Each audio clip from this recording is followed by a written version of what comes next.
Shalom saudara-saudari semua.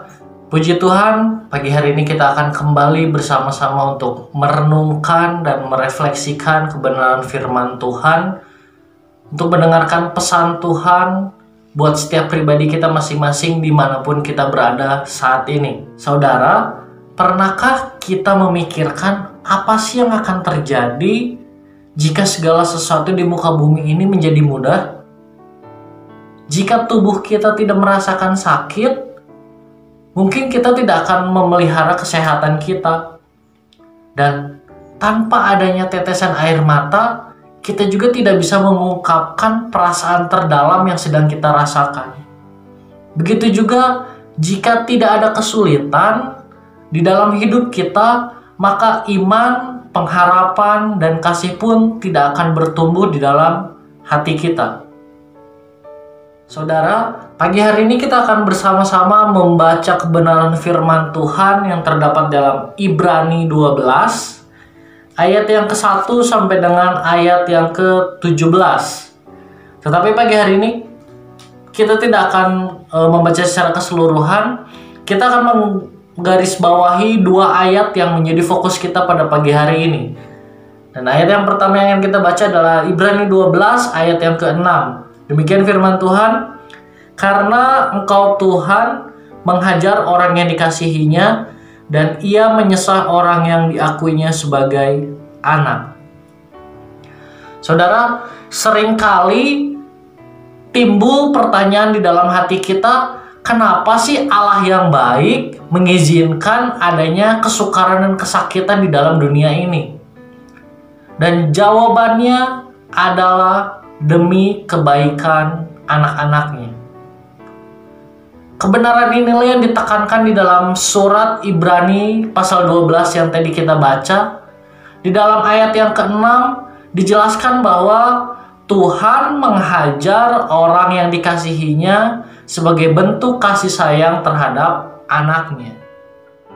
Memang didikan Tuhan tidak selalu menyenangkan, tetapi perlu diingat bahwa didikan Tuhan selalu menghasilkan buah kebenaran. Ada ayat menarik di dalam Ibrani 12 ini. Kita akan lihat di dalam ayat yang ke-8, di sana dikatakan demikian.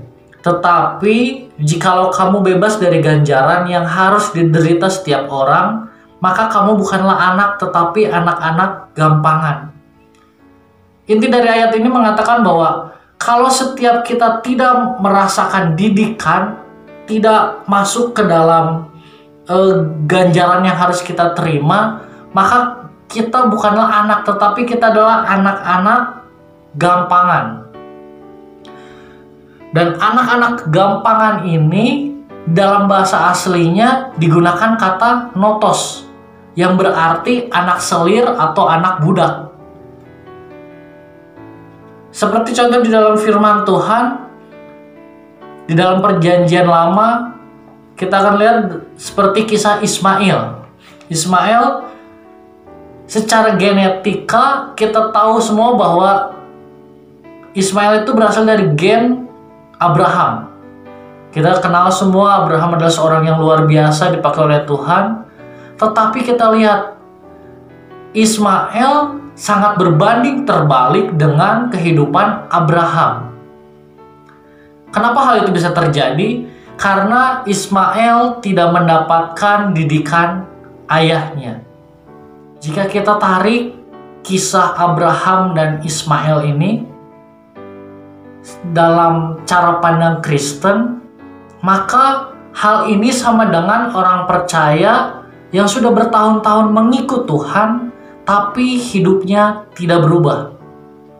Dia menganggap dirinya Kristen, dia berKTP Kristen, tetapi karakter yang dia hasilkan tidak seperti Tuhan. Dan orang-orang seperti ini menurut kitab Ibrani yang kita baca tadi, kitab Ibrani mengatakan orang-orang seperti ini adalah anak-anak gampangan.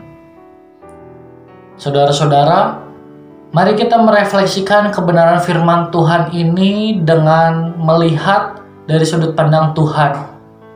bahwa seringkali Tuhan menggunakan kesukaran untuk membentuk kita menjadi serupa dengan Dia.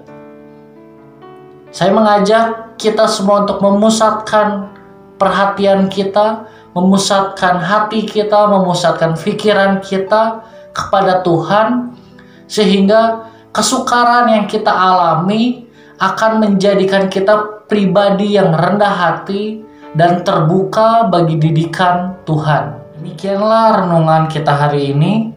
Saya berdoa kiranya refleksi firman Tuhan pagi hari ini dapat membantu kita semua semakin bertumbuh dan serupa dengan Dia.